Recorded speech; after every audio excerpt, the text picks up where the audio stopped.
Division ఓట్ల లెక్కింపు అనేది పూర్తి కాబోతుంది. ఫస్ట్ రౌండ్ లో మనకి కాంగ్రెస్ లీడ్ అని కొనసాగుతోంది. దీనికి సంబంధించి అప్డేట్స్ మా ప్రతినిధి ప్రవీణ్ ద్వారా తెలుసుకుందాం.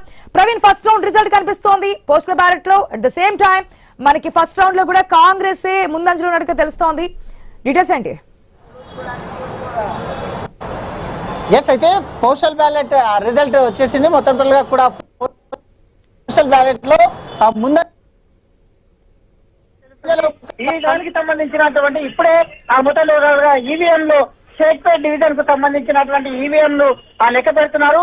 ఒకవేళ షేక్పేట్ డివిజన్ లో కనుక చూసుకుంటే కనుక ఇటు ఆ బీఆర్ఎస్ కాంగ్రెస్ బలాబలాలు చూసుకుంటే కనుక అయితే పార్టీ స్థానిక లీడర్ల నుంచి అయితే బలాబలాలు చూసుకుంటే కనుక అయితే పార్టీ స్థానిక లీడర్ల నుంచి అయితే బీఆర్ఎస్ కు చూసుకుంటే స్థానిక లీడర్ల నుంచి ఉన్న అయితే బలమైన మద్దతు ఉంది. అదేవిధంగా ఐటీ సెక్టార్ లో జరిగిందో అభివృద్ధిని ముందుకెళ్ళింది కనుక ముస్లింల ఓట్లను ఆకట్టుకునేందుకు షాదీ ముబారక్ స్కీమ్ ఏదైతే ఉందో ఆ షాదీ ముబారక్ స్కీమ్ ని కూడా అయితే షేక్పేట్ లో ప్రచారం చేసింది. అదేవిధంగా మాగంటి గోపీనాథ్ మరణంతో వచ్చినటువంటి సానుభూతి ఓట్లు ఏదైతే ఉందో ఆ యొక్క సానుభూతిని సద్వినియోగం చేసుకోవడానికి ఆ బీఆర్ఎస్ ముందుకెళ్ళింది. ఆ బీఆర్ఎస్ సమయంలో జరిగినటువంటి రోడ్లు కానీ డ్రైనేజ్లు కానీ ఆ అభివృద్ధి కానీ అయ్యి మొత్తం టోల్ గా చూసుకుంటే కనుక వీటిపైన ఎక్కువగా బీఆర్ఎస్ ఫోకస్ చేసినట్టుగా తెలుస్తుంది.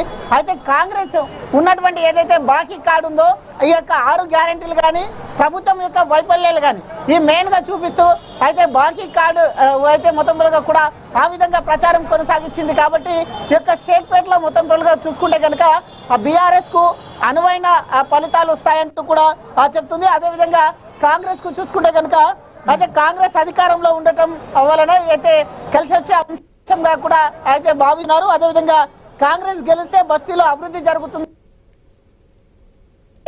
నమ్మకం ఉంది అంటూ కూడా అర్థిస్తున్నారు. కాబట్టి ఆ సేవ ఉంటుంది, షేక్పేట్ లో ఖచ్చితంగా ఆ విజయం సాధిస్తామంటూ కూడా చెప్తూ ఉన్నారు.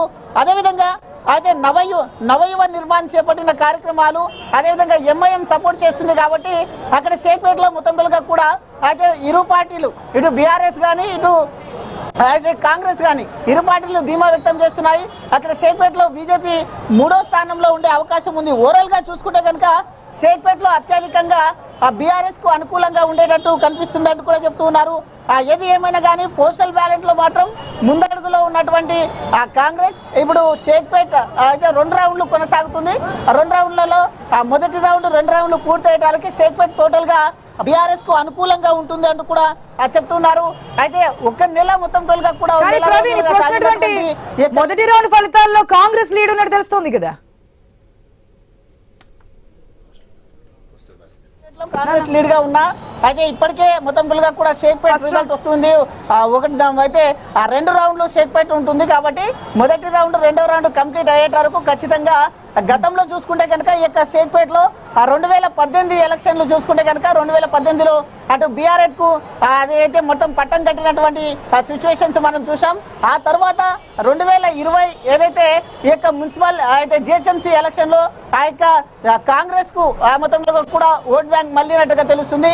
ఇప్పుడు మాత్రం మొత్తం టోల్గా చూసుకుంటే కనుక ఈ కాంగ్రెస్ చేస్తున్నటువంటి ఈ యొక్క బీఆర్ఎస్ ఎవరైతే ఉన్నారో నాయకులందరూ కూడా కాంగ్రెస్ చేస్తున్నటువంటి బాకీ కార్డు కాంగ్రెస్ చేస్తున్నటువంటి 6 గ్యారెంటీలు ఏవి కూడా అమలు కాలేదంటూ ఆ విధంగా ముందుకెళ్లడం జరిగింది. కాబట్టి ఆ విధంగా ప్రచారంలో దూసుకుపోయిన తరుణం లోపల ఖచ్చితంగా షేక్పేట్ కు కలిసి వచ్చే అవకాశంగా చెప్తున్నారు. అక్కడ బీఆర్ఎస్ కు అధికంగా అయితే చాయిస్ ఉండే అవకాశాలు ఉన్నాయంటూ కూడా చెప్తున్నారు. 2వ రౌండ్ లో ఖచ్చితంగా అయితే బీజేపీ పుంజుకుంటుంది అంటూ కూడా చెప్తున్నారు. మొత్తం టోల్ గా చూసుకుంటే కనుక అక్కడ మైనారిటీలు కూడా ఎక్కువగా ఉంటారు, ఓటర్స్ కూడా ఎక్కువగా ఉంటారు. కాబట్టి మైనారిటీస్ ఇక్కడ ఎంఐఎం కు సపోర్ట్ చేస్తారు. ఎంఐఎం కాంగ్రెస్ కు ఎంఐఎం సెకండ్ రౌండ్ ఫలితాలు తర్వాత మళ్ళీ కాంటాడుతాం. ప్రవీణ్ ఒక నిమిషం. ఫస్ట్ రౌండ్ ఫలితాలకు సంబంధించి మాట్లాడిన మా ప్రతినిధి స్వామి సిద్ధంగా ఉన్నారు. స్వామి, ఫస్ట్ రౌండ్ లో పోస్టల్ బ్యాలెట్ లో కాంగ్రెస్ లీడ్ లో ఉన్నట్టు తెలుస్తోంది. డీటెయిల్స్ ఏంటి?